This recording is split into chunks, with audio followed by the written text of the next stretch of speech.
ഖത്തറിലെ US സൈനിക താവളങ്ങളിൽ Iran ആക്രമണം. ഇറാൻ മിസൈലുകൾ തൊടുത്തു. ഖത്തറിലെ ഇന്ത്യക്കാർക്ക് മുന്നറിയിപ്പ് നൽകി ഇന്ത്യൻ എംബസി. സുരക്ഷിത കേന്ദ്രങ്ങളിൽ കഴിയണമെന്നാണ് നിർദ്ദേശം. ഖത്തർ നൽകുന്ന സുരക്ഷാ നിർദ്ദേശങ്ങൾ പാലിക്കണമെന്നും ഇന്ത്യൻ എംബസി.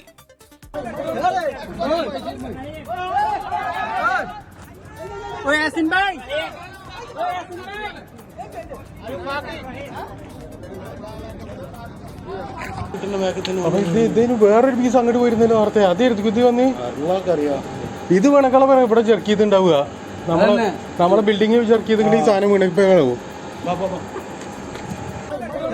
ഖത്തറിലേക്ക് ഇറാൻ തൊടുത്ത മിസൈലിന്റെ അവശിഷ്ടങ്ങൾ വീണ് അത് കണ്ട് പരിഭ്രാന്തരായ മലയാളികൾ അവിടെ നിന്ന് പകർത്തി അയച്ച ദൃശ്യങ്ങളാണ് ഇപ്പോൾ പ്രേക്ഷകർ കണ്ടത്. ഏതായാലും അവിടെയുള്ള ആളുകൾക്ക് അല്പം മണിക്കൂറിന് മുൻപ് നടന്ന ഈ ആക്രമണം കാര്യമായ ഭയമുണ്ടാക്കിയിട്ടുണ്ട്. ഖത്തറിലെ അമേരിക്കൻ വ്യോമതാവളം ആക്രമിച്ചെന്ന് സ്ഥിരീകരിക്കുകയാണ് ഇറാൻ. അൽ ഉദൈദ് സൈനിക കേന്ദ്രത്തിന് നേരെ മിസൈൽ ആക്രമണം നടത്തി. ആക്രമണത്തെ പ്രതിരോധിച്ചെന്ന് ഖത്തർ. മിസൈൽ ആക്രമണത്തിൽ ആർക്കും പരുക്കില്ല. ആക്രമണം രാജ്യത്തിന്റെ അഖണ്ഡതയ്ക്ക് നേരെയെന്ന് ഖത്തർ വിമർശിച്ചു.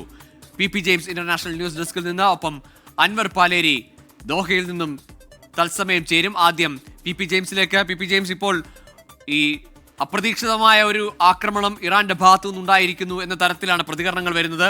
ഏറ്റവും ഒടുവിൽ സൗദിയുടെയും UAEയുടെയും ഒക്കെ പ്രതികരണങ്ങൾ വരുന്നുണ്ട്. അത് ഇറാന്റെ ഈ ഖത്തറിലേക്കുള്ള ആക്രമണം അത് US സൈനിക കേന്ദ്രത്തിലേക്കാണെങ്കിൽ പോലും ആ ആക്രമണത്തെ അപലപിച്ചുകൊണ്ടാണ് GCC രാഷ്ട്രങ്ങളുടെ പ്രതികരണം വരുന്നത്.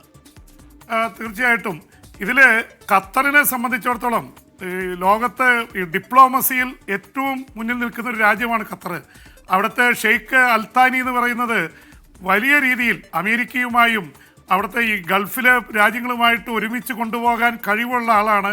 അഫ്ഗാനിസ്ഥാനിലെ ഇത്രയും വലിയ പ്രശ്നം തീർക്കുന്നതിൽ അമേരിക്കയെയും അതുപോലെ തന്നെ താലിബാനെയും ഒരുമിച്ച് നിർത്തി വിജയിച്ച ആളാണ്. അതുകൊണ്ട് ഖത്തർ ആക്രമിച്ചപ്പോൾ ഇമോഷണലായിട്ട് ഖത്തർ തിരിച്ചടിക്കുമെന്ന് പറഞ്ഞിട്ടുണ്ട്. അവരുടെ മിസൈലുകൾ ഇന്റർസെപ്റ്റ് ചെയ്തിട്ടുണ്ട്. പക്ഷേ ഞാൻ പ്രതീക്ഷിക്കുന്നില്ല ഗൂഗിൾ ഖത്തർ നേരെ കയറി ഇറാനെ ആക്രമിക്കുമെന്ന് കരുതുന്നില്ല. അതൊരു ഭീഷണി കൊടുത്തതാണ്. ഇനി തൊട്ടാൽ ഞങ്ങളിത് ഇന്റർസെപ്റ്റ് ചെയ്തിട്ടുണ്ട്, ഇനി തൊട്ടാൽ കാര്യങ്ങൾ കൈവിട്ടു പോകും. പക്ഷേ ഇതിൽ യഥാർത്ഥത്തിൽ പേടിക്കേണ്ടത് ഡൊണാൾഡ് ട്രംപിനെയാണ്. ട്രംപ് അവിടെ നോക്കിയിരിക്കുകയാണ് അടിക്കാൻ തയ്യാറായിട്ട്. നിങ്ങൾ സമാധാനത്തിൻ്റെ ഭാഷ സംസാരിക്കുകയും ഞങ്ങൾ ചെയ്യാനുള്ളത് ചെയ്തു കഴിഞ്ഞു, ഇവിടെ നമുക്ക് സമാധാനം, ഇനി അതല്ല ആക്രമിക്കാനാണ് ഭാവമെങ്കിൽ അതിഗുരുതരമായി തിരിച്ചടിക്കുമെന്നാണ് ട്രംപ് പറഞ്ഞിരിക്കുന്നത്. അതുകൊണ്ട് ട്രംപിനെയാണ് പേടിക്കേണ്ടത്. അവിടുത്തെ മറ്റേ ഷെയ്ഖ് അൽത്താനി അടക്കമുള്ള അവിടുത്തെ നേതാക്കൾ വളരെ പക്വതയോടെ കാര്യങ്ങൾ കൈകാര്യം ചെയ്യുന്നവരാണ്. അതുകൊണ്ട് ഖത്തറായിട്ടൊരു പ്രശ്നം ഉണ്ടാക്കുമെന്ന് ഞാൻ പ്രതീക്ഷിക്കുന്നില്ല. പക്ഷേ മിസൈൽ അടിച്ച സ്ഥിതിക്ക് അതിനൊരു തിരിച്ചടി ചിലപ്പോൾ ഒന്ന് മെസ്സേജ് വഴിക്ക് കൊടുത്താലായി, അതിനപ്പുറത്തേക്ക് പോകാൻ വഴിയില്ല എന്ന് തന്നെയാണ് മനസ്സിലാക്കുന്നത്. കാരണം സകല മറ്റ് ഗൾഫ് രാജ്യങ്ങളും ഇറാനെ ഒറ്റപ്പെടുത്തിയപ്പോഴും ഇറാൻ്റെ കൂടെ സൗഹൃദം കാട്ടിയ രാജ്യമാണ് ഖത്തർ. അപ്പോൾ അതുകൊണ്ട് ഖത്തറിലേക്കുള്ളത് ഒരു മെസ്സേജ് സെൻഡിങ് ആണ്, അതിനപ്പുറത്തേക്കില്ല. വേണമെങ്കിൽ സൗദിയിലേക്ക് അയക്കാമായിരുന്നല്ലോ. സൗദിയിലേക്ക് അയച്ചാൽ അതിൻ്റെ ഇത് മാറും. കാരണം സൗദിക്ക് പാട്രിയോട്ട് സിസ്റ്റം ഉണ്ട്. അത് ഇതെന്ന് മാത്രമല്ല, ഡൊണാൾഡ് ട്രംപിൻ്റെ ഏറ്റവും വിശ്വസ്തമായ രാഷ്ട്രമായിട്ട് ഇപ്പോൾ സൗദി മാറിയിരിക്കുന്നു.